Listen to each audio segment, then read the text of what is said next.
آج election commission of Pakistan میں پاکستان تحریک انصاف کی حمایت سے جو آزاد امیدوار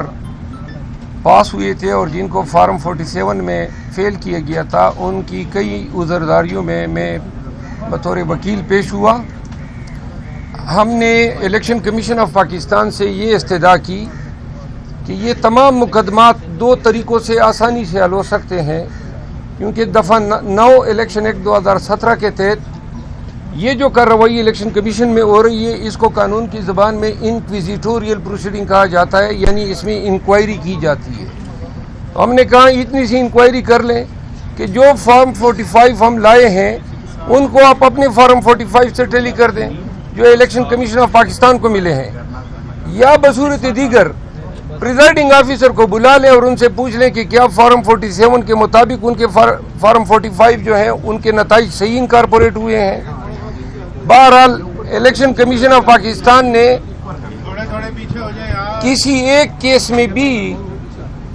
ہماری یہ استدعا قبول نہیں کی ہے ابھی تک، اور لگتا یہ ہے کہ الیکشن کمیشن آف پاکستان کا زیادہ زور اسی پہ ہے کہ ہم ٹریبیونلز میں جائیں۔ ابھی تک جو فیصلے آ رہے ہیں اس سے یہی اندیہ مل رہا ہے۔ یہاں آپ کو یہ بتاتا چلوں کہ آج اسلام آباد ہائی کورٹ میں chairman P T I, founding chairman P T I Imran Khan کی طرف سے 2 ریٹ پٹیشن میں نے دائر کی تھی۔ ایک ریٹ پٹیشن میں یہ استدعا کی گئی تھی کہ جیل حکام وکلاء کی خان صاحب کے ساتھ ہونے والی ہر ملاقات کو ریکارڈ کرتے ہیں۔ ان کے 2 بندے، ایک وکلاء کے ساتھ اور ایک خان صاحب کے پیچھے بیٹھا ہوتا ہے، اور قانون شہادت کے تحت بار پریکٹیشنر ایکٹ کے تحت اور آئین پاکستان کے آرٹیکل 10A کے تحت وکیل اور موکل کی جو کنورسیشن یا گفتگو ہوتی ہے اس کو قانون کلاسیفائڈ پریویلیج کا درجہ دیتا ہے، یعنی کوئی ان کو سن نہیں سکتا ہے۔ تو عدالت نے گزشتہ پیشی پہ جیل حکام کو طلب کیا، سرکار کو نوٹس کیا، آج اس پہ سماعت ہوئی، اور لینڈ مارک فیصلے میں اسلام آباد ہائی کورٹ کے آنریبل جج سردار اعجاز اسحاق خان نے یہ قرار دیا ہے کہ آئندہ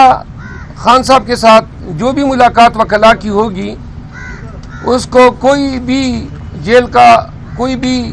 افسر یا محتاط ہمارے ساتھ نہیں بیٹھے گا، نہ ہماری کوئی کارروائی سنے گا، نمبر 1۔ نمبر 2، جج صاحب نے اس پہ بھی حیرت کا اظہار کیا کہ 7-8 ماہ سے جب سے خان صاحب آئے ہیں تو ہماری کوئی دستاویز خان صاحب تک لے جانے نہیں دی جاتی ہے، حتیٰ کہ پین، اسٹیشنری کسی قسم کی۔ تو انہوں نے یہ بھی اجازت دی ہے کہ وکلاء کے کوئی دستاویزات نہ سکین ہوں گے، نہ کاپی ہوں گے، اور نہ اسٹیشنری لے جانے پہ کوئی روک تھام ہوگی۔ دوسری بات جو ہم عدالت کے نوٹس میں لائے اور جس پہ عدالت نے آج حکم جاری کیا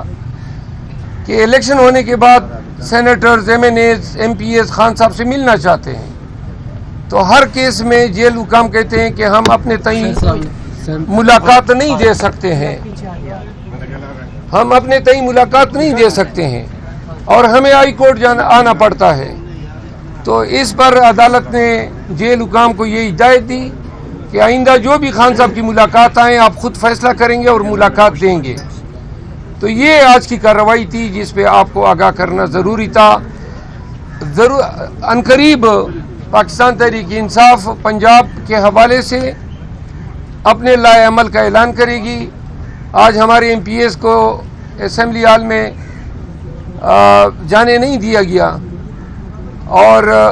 جب سے مریم نواز کا نام سامنے آیا ہے تو عمران ریاض کی گرفتاری سے شروع ہونے والی استبداد جو ہیں آج تک جاری ہیں، دن بدن اس میں اضافہ ہوتا جا رہا ہے، اور ہمیں خدشہ ہے کہ پنجاب جو ہے وہ عنقریب تمام آزاد مند صحافیوں کے لیے، جمہوریت پسندوں کے لیے اور قانون کی حکمرانی پہ یقین رکھنے والوں کے لیے نو گو ایریا بنا دیا جائے گا۔ بہت شکریہ۔ مریم نواز وزیر اعلیٰ پنجاب بن گئی ہیں تو آپ راستہ نہیں روک سکتے، یہاں پر مرکز میں شہباز شریف آ رہے ہیں تو ان کا راستہ کس طرح روکیں گے؟ ہم تو یا تو عدالتی طریقے سے روک سکتے ہیں. آپ دیکھ رہے ہیں سارا دن ہم نے عدالت میں گزارا. سپریم کورٹ گیا ہوں میں, وہاں پہ آرٹیکل 184(3) کی پٹیشن دائر کی ہے. احتجاج کے لیے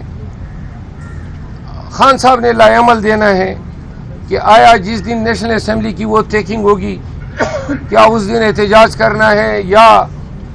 اسمبلی میں جا کے ہم نے الف اٹھانا ہے. آج ہماری ٹیم کی ملاقات خان صاحب سے ہوئی ہوگی اور اس حوالے سے اڈیالہ جلد سے خبر آ جائے گی.